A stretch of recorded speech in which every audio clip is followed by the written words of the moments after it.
2027 के विधानसभा चुनाव अभी भले दूर हों, लेकिन पूर्वांचल की सियासत में हलचल तेज हो चुकी है। ब्रजभूषण शरण सिंह और धनंजय सिंह के बीच बढ़ती नजदीकियां नए राजनीतिक समीकरणों की ओर इशारा कर रही हैं। दोनों नेताओं का एक साथ नजर आना चर्चा का बड़ा विषय बन गया है। बिहार दौरे के दौरान धनंजय सिंह के द्वारा ब्रजभूषण शरण सिंह का हेलीकॉप्टर का प्रयोग किया जाना और बाकायदे इसका वीडियो सोशल मीडिया पर डालना भी खासा चर्चा का विषय बना हुआ है। धनंजय सिंह जहां एक तरफ मुंबई से लेकर बंगाल तक भाजपा के लिए प्रचार करते हुए दिख रहे हैं, वहीं ब्रजभूषण शरण सिंह का भी एक बयान खूब ज्यादा सुर्खियों में रहा, जिसमें उन्होंने सीधे तौर पर कहा था कि अभी कमजोर नहीं पड़े हैं, कमजोरी का भ्रम न पालो। यह बयान बीजेपी के लिए था या सपा के लिए, इस पर तो राजनीतिक पंडित अभी तक लगातार विश्लेषण ही कर रहे हैं, लेकिन परिणाम सामने नहीं आया। इन सबके बाद हाल ही में रितेश्वर महाराज के सोशल मीडिया अकाउंट से कुछ तस्वीरें और वीडियो सामने आई, जिनमें ये दोनों नेता एक साथ दिखाई दिए। उन्होंने गुरुदेव से आशीर्वाद लिया और यह मुलाकात तेजी से वायरल हो गई। इसे केवल धार्मिक कार्यक्रम नहीं माना जा रहा, बल्कि इसके पीछे राजनीतिक संकेत भी तलाशे जा रहे हैं। खास बात यह है कि इससे पहले भी दोनों नेता बिहार में एक साथ मंच साझा कर चुके हैं, जिससे इस मुलाकात की अहमियत और बढ़ जाती है। इन तस्वीरों में ब्रजभूषण शरण सिंह, पूर्व सांसद धनंजय सिंह और एमएलसी ब्रजेश सिंह प्रिंसू भी आशीर्वाद लेते हुए दिखाई पड़ रहे हैं।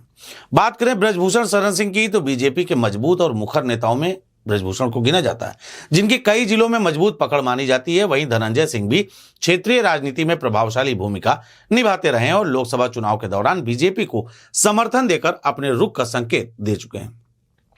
अब इन बढ़ती नजदीकियों को लेकर कयास लगाए जा रहे हैं कि 2027 से पहले कोई नया राजनीतिक गठजोड़ बन सकता है। अगर दोनों नेता मिलकर रणनीति बनाते हैं तो पूर्वांचल की कई सीटों पर इसका साफ तौर पर असर देखा जाएगा। जानकारोों का तो यह भी मानना है कि यह सिर्फ व्यक्तिगत संबंध नहीं, बल्कि एक संभावित राजनीतिक रणनीति का हिस्सा भी हो सकता है। इस मुलाकात को बीजेपी के भीतर शक्ति संतुलन के नजरिए से भी देखा जा रहा है।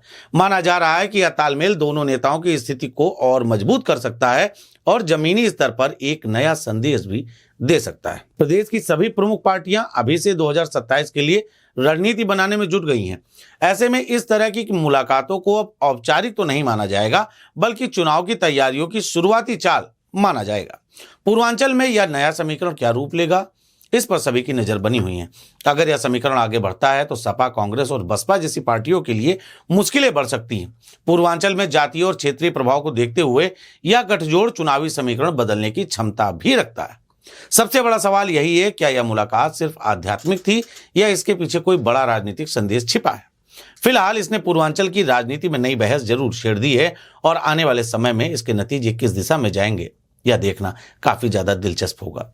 ब्रजभूषण शरण सिंह अपने मुखर बयानों के लिए जाने जाते हैं और हर मुद्दे पर वह खुलकर अपनी बात रखते हैं, फिर चाहे वो यूजीसी का मुद्दा हो, ब्राह्मण बटुकों का मुद्दा हो या फिर किसी भी प्रकार की ऐसी बात हो जिस पर ब्रजभूषण शरण सिंह का बयान लिया जाए, तो पूरी तरीके मुखरता से अपना बयान देते हैं।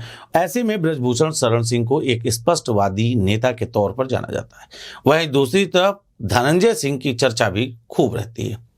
मौजूदा समय में इन लोगों की लगातार मुलाकात और बात आने वाले 2027 के चुनाव के लिए एक नया समीकरण साबित हो सकती है। और सबसे बड़ी सोचने वाली बात यह होगी, क्या उत्तर प्रदेश की बीजेपी और दिल्ली की बीजेपी के बीच में ना बन रहे समन्वय को लेकर यह धड़ा तैयार हो रहा है। इसको लेकर भी खूब ज्यादा सुर्खियां हैं, खूब चर्चाएं हैं, लेकिन ये सिर्फ चर्चाएं हैं और राजनीति में चर्चाएं खूब होती हैं। आपको क्या लगता है कि यह धड़ा पूर्वांचल की राजनीति में कितना मुफीद साबित होगा, और अगर यह धड़ा तैयार होता है तो इससे 2027 के चुनाव में सबसे बड़ा नुकसान किसे होगा? अपनी राय हमें हमारे कमेंट बॉक्स में जरूर दें। धन्यवाद।